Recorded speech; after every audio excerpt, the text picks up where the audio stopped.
Hola, buenos días a todos mis seguidores. La verdad que hoy no vengo contento, no estoy contento, no estoy para broma hoy. Estoy cabreado y triste. O sea, yo quisiera hacer una pregunta.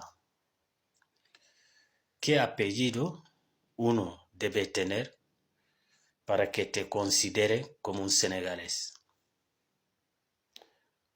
O sea, según ellos, porque hace poco también he visto vídeo en Kolda quejando en eso, que había una persona tal Yao, lo dijeron que era de Guinea-Conakry o Guinea-Bissau.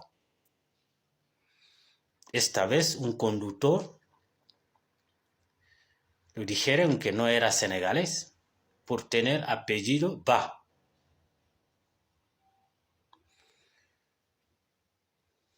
Es que ¿hasta cuándo eso va a parar?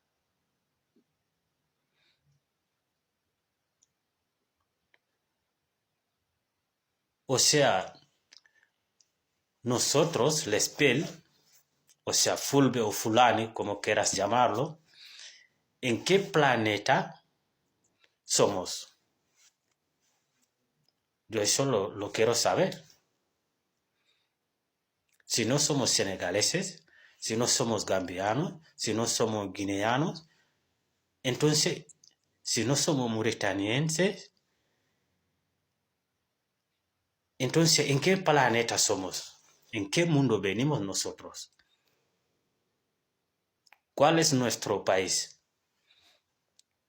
Yo lo quiero saber.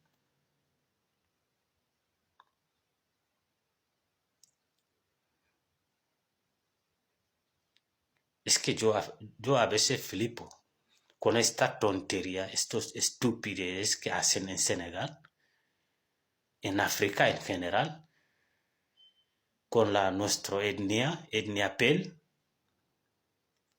Es que todos nos tratan de extranjeros en nuestro propio país y nadie dice nada.